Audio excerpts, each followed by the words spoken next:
Ito yung view sa Tanay. Nandito kami sa tuktok ng bundok.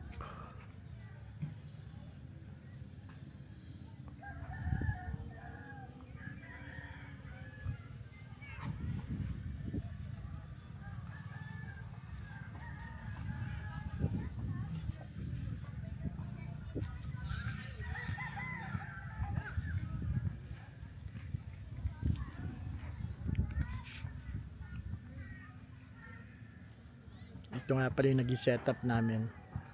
First camping. Rookie lang kami dito sa pagka-camping na to. Hindi namin alam kung paano namin nabuo. Pero at least nabuo naman. Hindi lang namin alam kung paano kung tama yung pag-install namin. Pero mukha namang tama.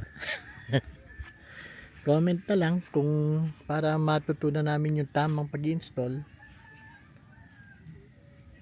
YouTube lang kasi nung tinitingnan namin nung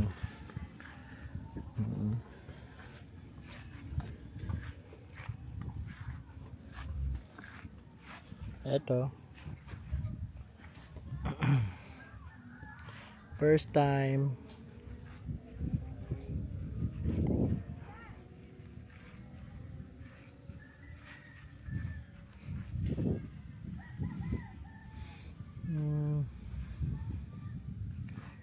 So si Triton yan tumulong sa amin para makarating kami dito.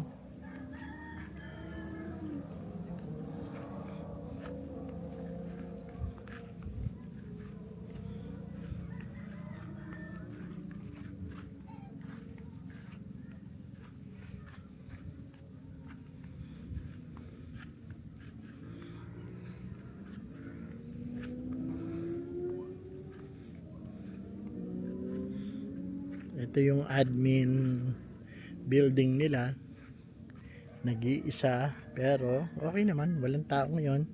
Dalawa lang kaming camper dito, siguro hindi nakarating yung isa, dalawa at tatlo raw kasi dapat kami. Pero good naman kasi para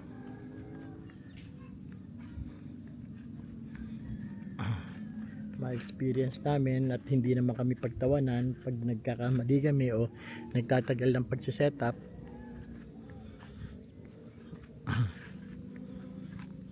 Ito may pwede pala maghugas dito. Ito may hugasan pala dito. Malapit lang doon sa pero may tubig naman. Ito yung mga tangke nilang tubig. Yan, may tubig naman dito. Maganda to campsite na to. Okay, may tubig. May ihawan, pwede kang mag-ihaw dito.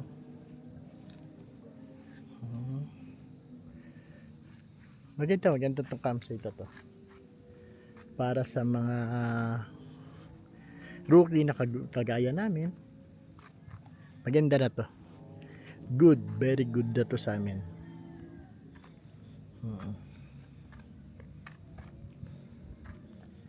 Ito yung caretaker dito.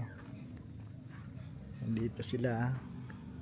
May dito, may bantay dito. 9 o'clock. Wala na, wala nang pwedeng maingay dito. Tahimik na. Kaya strict sila dito. Maganda naman. May talagang sinusunod nila yung policy nila.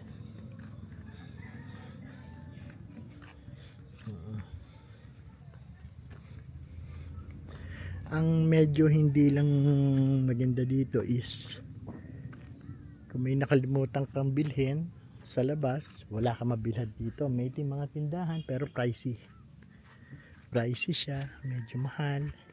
Ang uling 15 pesos, isang supot na maliit. Yellow 10 pesos, isang supot na maliit din. Pero at least meron kang mabibili. Pero kung hanggat maaari, bumili na kayo sa labas.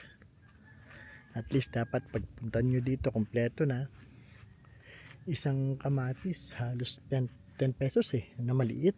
Hindi naman maliit, siguro medium size na nakakamatis. Pero ito yung staff house siguro nila to.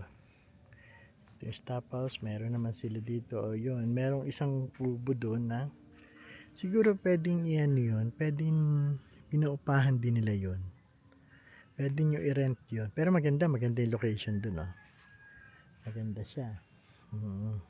Ito naman yung restroom nila. Restroom, bathroom. Yan, bathroom nila yan.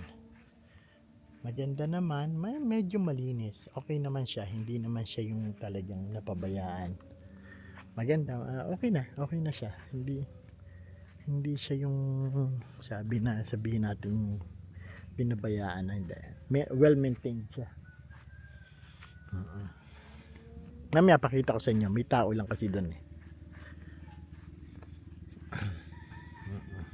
Yan.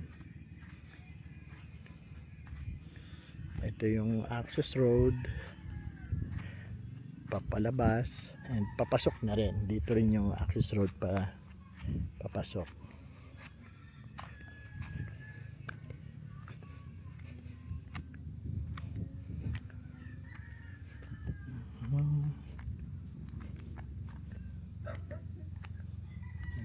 Ito, pwede kang mamayang hapon, pwede kang magmuni-muni dito kung naiinip ka. Maganda dito, medyo siguro grupo kayo na pupunta dito, tatlong grupo kayo, ganon, at least tatlo para hindi kayo mainip. Kasi ito lang talaga yung magagawa mo dito is relax, magre-relax ka. Ito yung access road. Pero kung grupo kayo, mga tatlong group kayo, perfect at medyo may kasiyan. Kaya lang ang ano dito is 9 o'clock, wala na maingay. Sleeping time na sa kanila. Sleeping time na. Yan, ito. Maliit lang siya. Kung ba sa ano for a small group, okay na okay siya. Tingnan natin mamayang gabi kung pag sinindihan na nila ilaw. Sabi nila malamig raw sa gabi. Sabi. Pero first day kasi namin, medyo malalaman namin mamaya.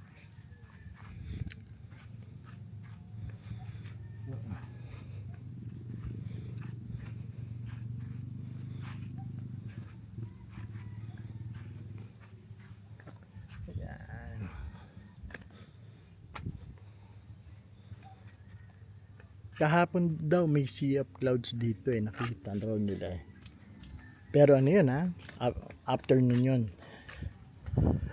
hapon yun, hindi umaga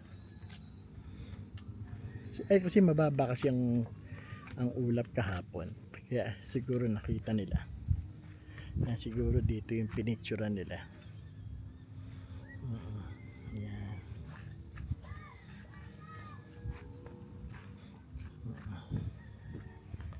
Ganda naman, tahimik, dalawa lang kaming camper. Yung isa medyo siguro sanay na sila, kami rookie. Then kung mapanood nyo to, mag-comment lang kayo para medyo matuto kami.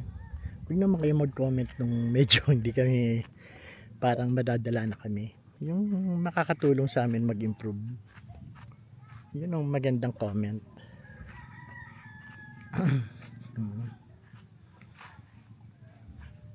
Okay lang mambash, basta makakatulong. Yung kalan nga namin gasolito ang tawag nila. Yung maliit na parang ano ba, parang super kalan kung tawagin nila. Pero okay na rin, mas gusto ko yung kaysa sa butane ba, mahal kasi, hindi kaya ng budget.